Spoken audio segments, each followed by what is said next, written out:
ହିଁ ବଢ଼ା ହେଇକି ସୁନ୍ଦର ହେଇକି ମାଳ ଗୁନ୍ଥୁଛନ୍ତି। ଏଇ ଯେଉଁ ଘରଟା ଦେଖୁଛି ତାରି ଭିତରେ ହେଉଛି ମାଆଙ୍କର ଯଜ୍ଞ ହେଉଛି। ଏଠି ତାରି ଭିତରେ ଆଉ ଗୋଟେ ମହାଦେବଙ୍କ ମନ୍ଦିର ଅଛି। ଆମେ ସେଇଟା ବି ଦର୍ଶନ କରିଥିଲୁ।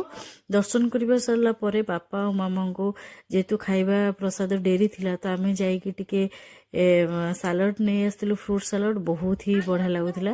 ତାପରେ ଖାଇସାରିଲା ପରେ ଟିକେ ଆମେ ପିଲାମାନଙ୍କ ସହିତ ଏଠି କେତେ ଜଣ ପିଲା ଖେଳୁଥିଲେ, ଛୋଟ ଛୁଆ। ତ ମୁଁ ହିଁ ତାଙ୍କ ସହିତ ଛୋଟ ଛୁଆ ହେଇଯାଇଥିଲି ସେଦିନ। ଆଉ ବହୁତ ହିଁ ମଜା କଲୁ, ବହୁତ ହିଁ ବଢ଼ିଆ ଲୋକମାନେ ଥିଲେ। ୟାଙ୍କ ପ୍ୟାରେଣ୍ଟସ୍ ଯିଏ ବି ଥିଲେ ସମସ୍ତେ ଆସିଥିଲେ। ତାଙ୍କ ସହିତ ଜଣେ କ୍ୟୁଟ୍ ମାଉସୀ ବି ଆସିଥିଲେ। ସେମାନଙ୍କ ସହିତ ଟାଇମ୍ ସ୍ପେଣ୍ଡ କରି ସତରେ ବହୁତ ହିଁ ଖୁସି ଲାଗିଲା। ସେମାନେ ନିଜର ନୁହଁ ସତ, କିନ୍ତୁ ସେତିକି ସମୟ ଭିତରେ ଏତେ ନିଜରପଣ କରିଦେଲେ ଯେ ଲାଗିଲାନି ଯେ ଆମେ କେବେ ତାଙ୍କ ସହିତ ଦେଖା ହେଇନୁ, ତାଙ୍କୁ ଚିହ୍ନିନୁ କି ତାଙ୍କୁ ଜାଣିନୁ।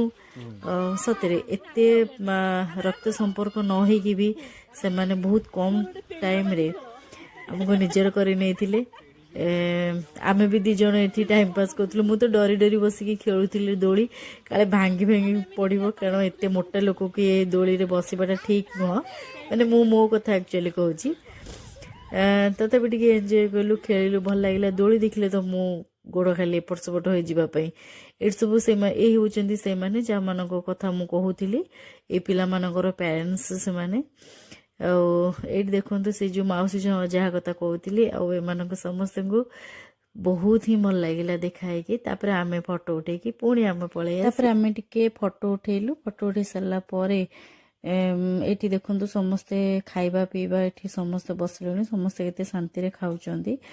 ଆଉ ହଜବେଣ୍ଡ ବି ଏଠି ବସିଛନ୍ତି ପାଖରେ, ବାପା ମାମା ସମସ୍ତେ ବସିଛନ୍ତି। ଖାଇବା ବହୁତ ହିଁ ଟେଷ୍ଟି ଥିଲା, ବଢ଼ିଆ ଲାଗୁଥିଲା। ବଟ୍ ମୁଁ ଆପଣମାନଙ୍କୁ ନିଶ୍ଚିତ ମାଆଙ୍କର କେବଳ ଭିଡ଼ିଓଟା ଦେଖେଇବି, ଯେଉଁଥିପାଇଁ କି କେବଳ ମାଆଙ୍କର ପୂଜାର ଭିଡ଼ିଓଟା ଅଛି। ସେ ଯେହେତୁ ଲଙ୍ଗ୍ ହେଇଯାଉଛି ବହୁତ ଭିଡ଼ିଓ, ମୁଁ ସେଇଟା ଦେଖେଇ ପାରିନି। ନେକ୍ସଟ ଭିଡ଼ିଓରେ ମୁଁ ମାଆଙ୍କୁ ପୁରା ଦର୍ଶନ କରେଇବି। ଆଉ ଦେଖନ୍ତୁ ଆମେ ଏଠି ଖାଉଛୁ, ତାପରେ ଖାଇ ପିଇକି ମନ ଖୁସିରେ ଆମେ ପଳେଇ ଆସିଲୁ ଘରକୁ। ତ ପ୍ଲିଜ୍ ସବସ୍କ୍ରାଇବ୍ କରନ୍ତୁ।